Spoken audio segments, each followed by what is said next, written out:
actually. All right, so here we go. This is the new patch, the Chirurgeon's Table 1.0153219 that came out today. This is the retail release of that. There is madness beneath its pallid cloak. Avert your eyes. Welcome to the Chirurgeon's Table. Our first free themed update since launch is now live on Steam and Epic Games Store. So this is free. This is promised content, so it is stuff that we knew for the most part. We didn't actually know about the new elite enemies, but a lot of the stuff was promised content, a couple other things as well. In addition to a new hero location, 2 new mini bosses, 6 new champion enemies, and a completely overhauled Torch and Infernal Flames, we're happy to announce that this update contains both gamepad and Steam Deck support. That's big. A lot of people have been asking for that, so you can now play on controller. I've tried playing it on controller. It works pretty well. There's still some kinks to be ironed out, but it works well. So if you're somebody who really wants to play on controller, and that's also a good thing because this means that they're one step closer to porting it to consoles when they do eventually get to that point. These features have been frequently requested since launch, and we're happy to get them into your hands. One thing that I will also note, I don't think it talks about in the patch notes in detail, but they have overhauled optimization, so the game runs a lot smoother. For me, it always ran pretty smooth. But I know for people who are having issues in the Tangle, who are getting like 15 frames per second, are now getting like 50 to 60 frames per second. So if you were having issues before, that's really good news for sure. So, all right, the Collector is back. This highly requested mini-boss returns, hunting down wealth and heads. The Chirurgeon, this mini-boss was designed with the help of a Darkest Dungeon 2 superfan named Sam through the Make-A-Wish Foundation. If you weren't privy to that, this is actually an enemy that was designed through Make-A-Wish Foundation with Sam. I've talked to Sam quite a few times. He's a really cool person and is doing well now. A lot of people have asked if Sam is all right. Sam is fine. As well as you can be expected going through all the stuff that he has gone through. So Chirurgeon will have his own unique location, the Chirurgeon's Table, that can appear in any region. Battle here with unique rewards. This can also spawn in the sluice. It can so any region, so it's not just the main regions. Test your prowess against a host of new champions. These elite enemies will randomly appear in battle as you carve your path to the mountains. We have new champion enemies, and these are akin to the champions we've already seen or the elites in the game that we've seen. They are more powerful versions of the regular enemies, so they're not unique in that aspect. They're not like brand new animations or renders or anything like that, but some of them look really freaking cool.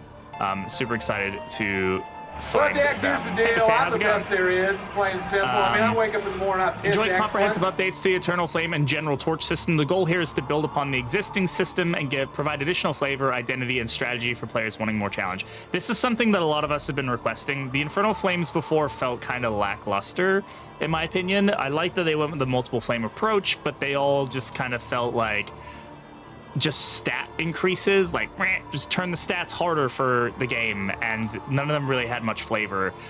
They definitely do now have a lot more unique identifiers and some interesting mechanics, so we'll go through all the Infernal Flames one by one in a bit. And we're going to be playing a Stygian run today, and there's a reason I'm doing Stygian, so we'll take a look at that. Looking ahead, this is a really cool note, by the way. I'm excited to hear this. Our team is excited for everyone to experience the first of many updates we have planned for Darkest Dungeon 2. That's always a good sign, but we have grand plans for the road ahead. As mentioned before, we are steadily working towards hero origin skins. This was promised content, so we know that's coming. Mod support, we know that's coming, and other quality of life improvements. They're always improving quality of life. That is always a nice thing to see. Additionally, we are also focusing on new features that will help improve some of the areas that receive the most lukewarm or negative feedback. It's always nice to hear. Again, I will always say this about Red Hook, as they're very receptive to feedback. So if you're not in the Discord, if you're not on the Reddit, and you're not actively trying to give constructive feedback, I would recommend that you do, because they do listen to it.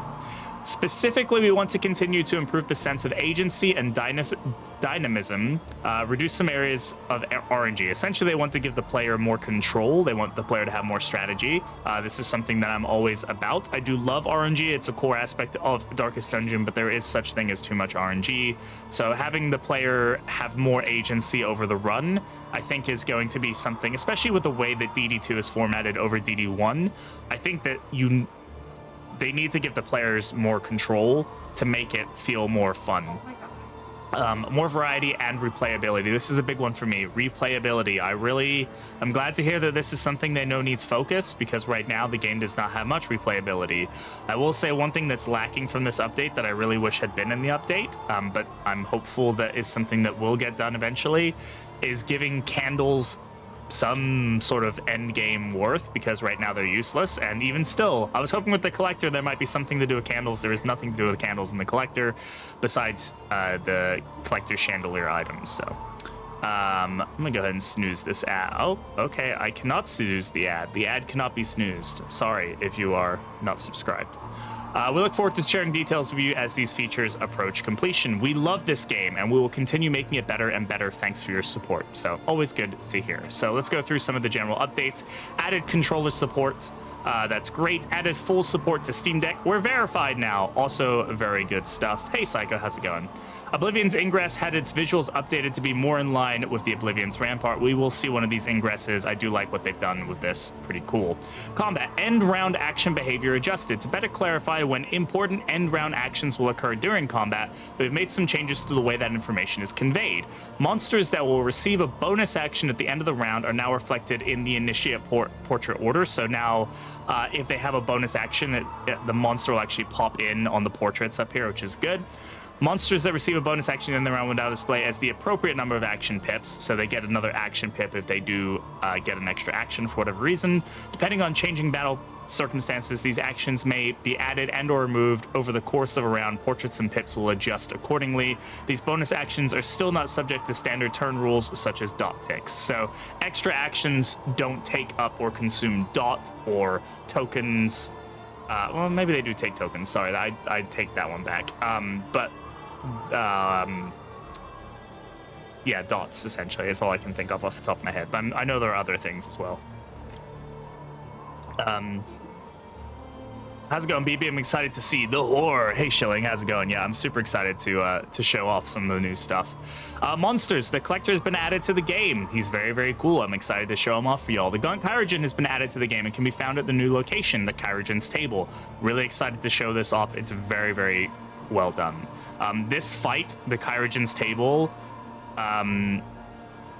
is a really cool fight, and I would say it leans between mini boss and boss. As far, maybe not like end game boss, but mini boss and like lair boss level. It's definitely there's a lot more to it than kind of just a regular mini boss encounter. So pretty cool stuff. We'll showcase that hopefully during this run. Some mashes have been adjusted or removed. 60 new variant mashes have been added to resist encounters. More mashes, that's great. That just means more variation, more combinations of enemies.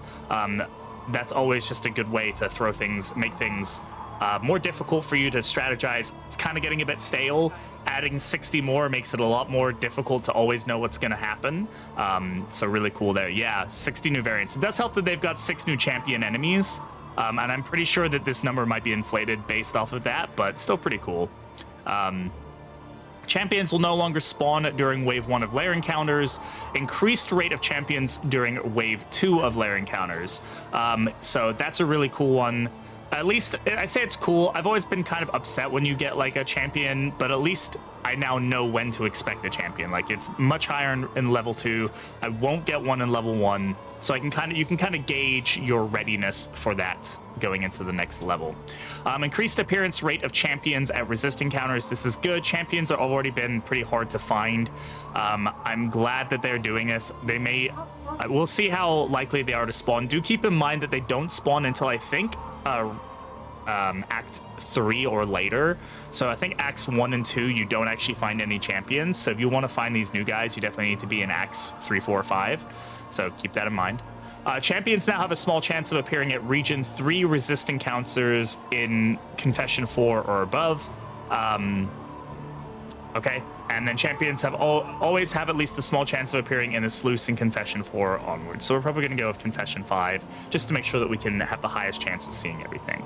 Cultists, as Bate pointed out, worship is no longer a free action, so it takes up their turn when they worship. This is a huge nerf.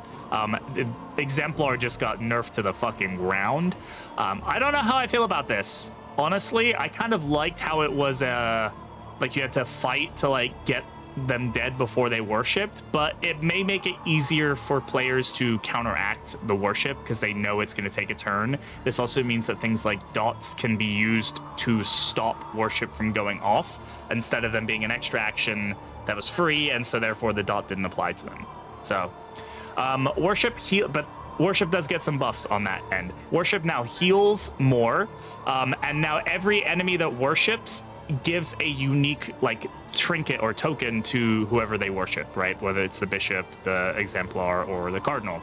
So for the altar, worship grants a block, dodge, or strength token weighted towards block in confessions 1 or 2. Cherub now gives dodge in and it basically increases as you go higher if it's dodge plus in confession 3 or higher. Evangelists now grant block or block plus, and heralds will now steal 1 negative token from whoever they worship. So pretty interesting. I4 extra turn buff since that turn is now wasted on worship. Yeah, it's definitely gonna. I think this is gonna be something that gets changed a lot. I think we're gonna see some iterations of this, but I think this is an experiment. So I will say this is something that we didn't test. So I haven't seen any of this stuff. This was something that they worked on on their own. So exaltation for the deacon can now target rank 2. That's scary. Exaltation damage increased from 4 to 10 to 6 to 10 for the cardinal. Fanatics. A new champion has joined the rank of the Fanatics. They haven't said what any of the champions are, so you have to find them yourself. Basically, all of them. We're going to kind of go through these ones, but basically all of the areas now have a champion that's been added. Some enemies have some different interactions now based on if those champions are in their ranks or not. There were fixed some issues with the Leviathan. Lost Battalion has a new champion. Pillagers have had some more mashes added in that were incomplete. Plague Eater's new champion. There is some changes to how the livestock works with the maid and the butcher. Essentially now their buffs to the goats will just disappear upon them dying instead of staying there until the goat gets a turn. I don't know if that really made an effect, but Black Phillip also has more HP. We have a new champion in the ranks of the swine, which I think a lot of people are super scared or will be super scared when they see which enemy has become a champion, because a lot of people kind of already thought that that was kind of a champion enemy anyway. So interesting. Yeah, there's some changes there. Gaunts, a new Wilbur Jr. It's not Wilbur Jr. No. A new champion has joined the ranks of the Gaunts. It can be found exclusively at the Chirurgeon's table location alongside the Chirurgeon. So there's a new champion with the Gaunts. This is a special variant of the Gaunt of a Gaunt enemy that is not the Chirurgeon. We can only see it at his special node, so we'll have to check that out. Shambler now correctly spawn in low light conditions. Confession 5 boss. The weaker, less accurate version of Haymaker has been replaced. Blah blah blah. Items. Several new items have been added and can be found upon defeating the Collector or the Chirurgeon. I'm super excited to showcase both of their loot. The Collector's is kind of what you expect it to be. The Chirurgeon has some really interesting items, so we can take a look at those. All of the Chirurgeon's items that were originally added into the game way back when, the Apron, Skullcap, Leeches, and Bonesaw, will now only be found from the Chirurgeon's table location. A Piling Apron, Spike Skullcap are unlocked by default because you basically just want to be able to, you find them by going to the table. Hey JFK, how's it going? Welcome on. An increased chance for the bounty hunter to spawn with his unique trinkets. This is really nice because I've only found his trinkets like 4 times ever. So that's cool. Hey Pat, how's it going? Infernal Flames. The Infernal Flames have been updated to provide new and unique challenges to face during a run. When equipping an Infernal Flame, the effects of the flame levels become overridden with different modifiers. This is really cool. The Infernal Flames have gone through a total rehaul. I like the direction they're going. Some of them are still not amazing, but some of them are pretty fun. They do entice playing at lower light levels more, which is really nice. That's one of the things that people wanted. There's actually reason to play at low light levels. There's also one in particular that really helps if you want to use like low light trinkets, which is nice because those trinkets kind of felt useless before. We'll go ahead and showcase some of those when we get to the end. Death's Head trinkets. Some of the Death's Head trinkets have changed, so they now actually work on entering Death's Door and leaving Death's Door, so they can actually proc twice, which is pretty interesting. So pretty cool. We actually haven't found all of these yet, so Stagecoach items. Chirurgeon's table has been renamed to operating table, and the Chirurgeon's directory now also has 100% Chirurgeon's table scouting as well as field hospitals. Pets. All pets are now available at the Valley Inn. This has been a big change. I think this is one that a lot of people are super excited for. Just got home from work. Well, welcome on in. So now you no longer get a selection of 3 pets. You get all of the pets. And then flame levels. Flame levels have now been properly changed based on confessions. So there's been some changes to how the flame levels work, and they're changed per confession. They didn't actually state how they change per confession. They just gave denial as an example. So we'll have to take a look and keep an eye out for them. And then there's a lot of changes for fixes and things like that. And we'll go ahead and